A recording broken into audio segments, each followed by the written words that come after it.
So we just had a lot of issues setting up this video, so we apologize for any of the lighting issues in advance. It's way too dark. We just didn't want to use flash because we thought this video was going to go on for a little while, and I don't really want to do too much editing, but I'm still going to have to do so much editing. So just before the video starts, we apologize for this lighting issue. It would honestly be better the way we had it, but we might change it up midway video or something like that. Probably not. I am fine, and there's a shadow on me, so... Because of my big ass.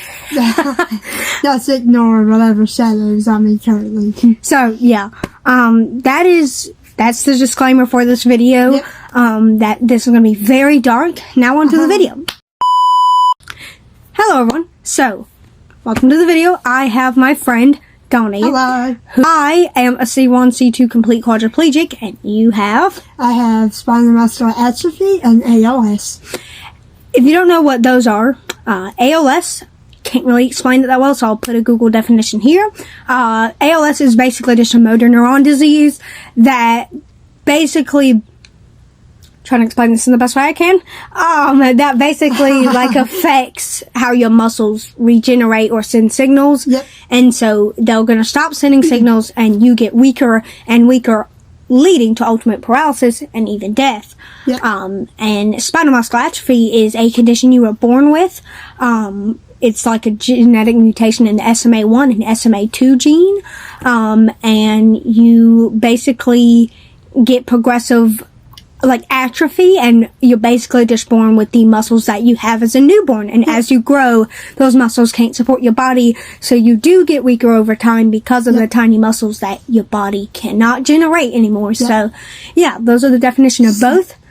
So these are the dates I got diagnosed with both of these conditions that do affect my movement, my speech, my Everything? jaw, my head, everything. So I got diagnosed with spinal muscular atrophy on August 14th, 2022. Not August. I'm sorry. I got diagnosed June 9th, 2022. So it's recently hit 2 years of my being diagnosed with spinal muscular atrophy. I got diagnosed with, oddly enough, ALS on June 11th, 2024. So 2 years later, after I got diagnosed with spinal muscular atrophy. So for me, for those of you who don't know, I got my injury October 24th, 2023. It was from me walking down the hospital hallway with a patient in a bed, and I was walking down the hallway and I suddenly felt this feeling like to faint, and there was a cart right behind me. Didn't see it, or I did see it, I just didn't think I was going to fall that way. But I thought I hit my C1 atlas. And my C2 axis. Those of you who don't know, a C1, C2 spinal cord complete injury is the worst spinal cord to get. About 60 to 80% of my quads who have my injury level pass away from either pulling the plug or being on a vent, and they cannot survive without the vent. Luckily, they cannot come off the vent. I came off the vent, but after 56 days? 56 days into a coma and on a tracheotomy, and then I have a pacemaker inside of me that is running 24/7, and I need a huge surgery every December 21st, which is when I got my pacemaker and stuff.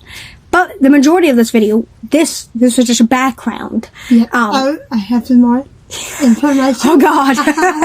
We already gave them too much. More information about my disorders. I do not have a spinal cord injury from any injuries I've done to my spinal cord.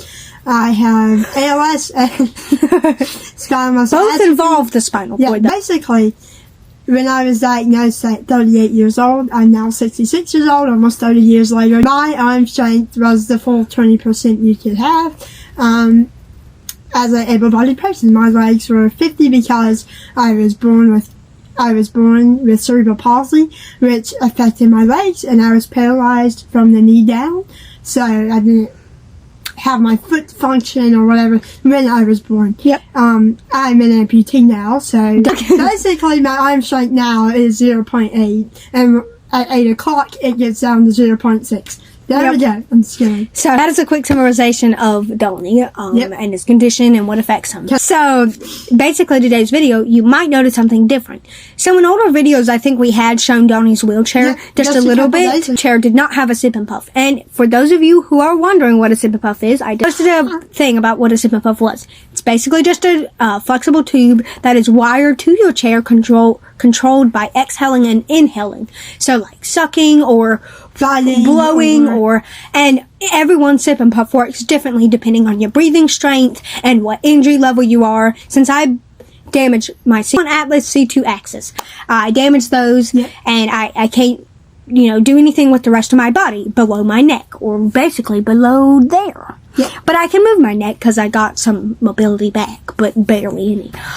Because most people with that injury can move their neck. But if you get bad enough, you can't, because I damaged both that help turn your head and nod your head up and down.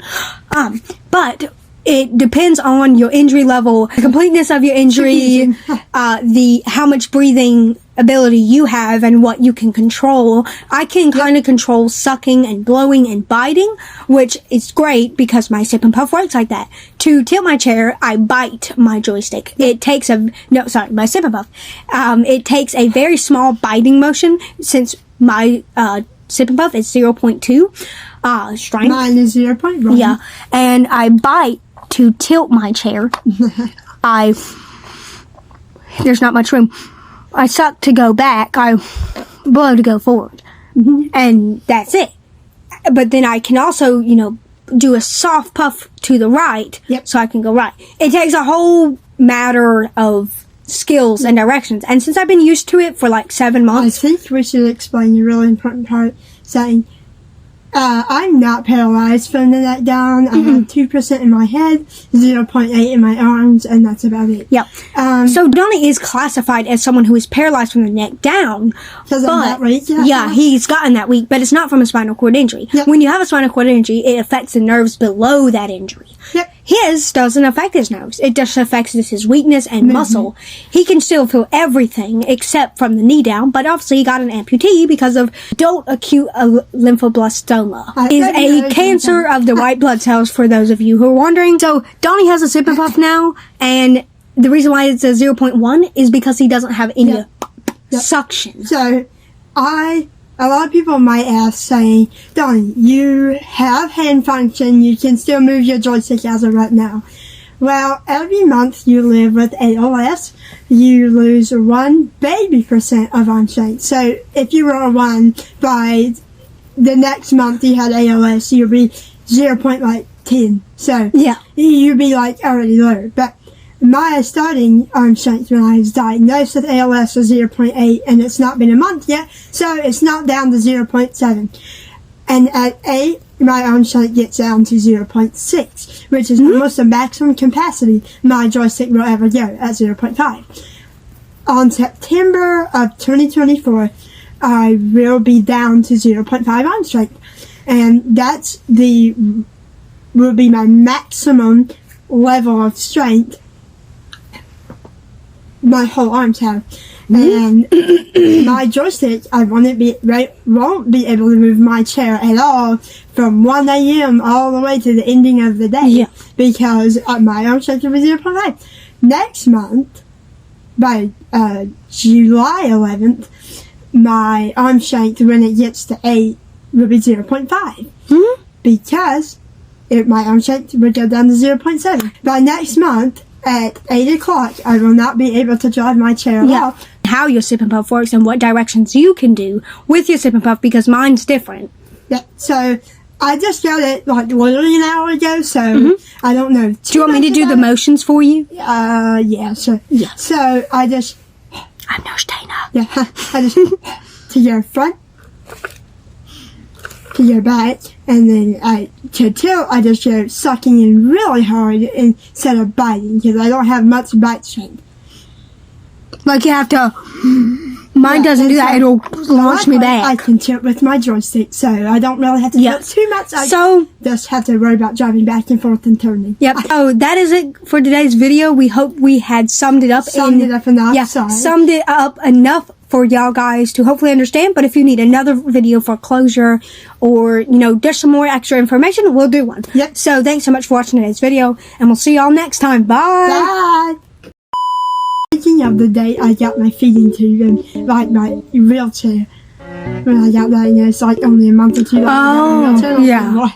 I was thinking of that. I'm sorry. It's fine. Am I out of frame? No, you're not. Okay. Okay, so C1 Atlas. They're super hard to remember because I'm saying Axis and Atlas. Yeah. But on, I can't remember the day, but I know the date. I think. Yep. So if that's wrong, I apologize. I'll just. Both involved the spinal. Involved? Involved? But. Involved? I haven't even tried. Both involved the spinal cord. My God. Okay. So. Goddamn. Mine's 7 months ago. And 7 months, 26 days. But. He's like, God damn. Oh, no, we can't say that. Okay. No. It's a joke that we had, and it's so funny. But We're only like 6 minutes in, so we're not. Okay. God damn, we gotta hurry up. Okay. Well, that is a quick summarization of Donnie's. Having show. Oh God, no. Conditions. Yeah, conditions. And we're not going to take the thing off just to take a picture. No. I'll send you an old photo. Yeah, but the old one Axis and my C1 video, and we better hurry up. We are 9 minutes in. Hurry the fuck, yeah. And so by next month, yeah, done.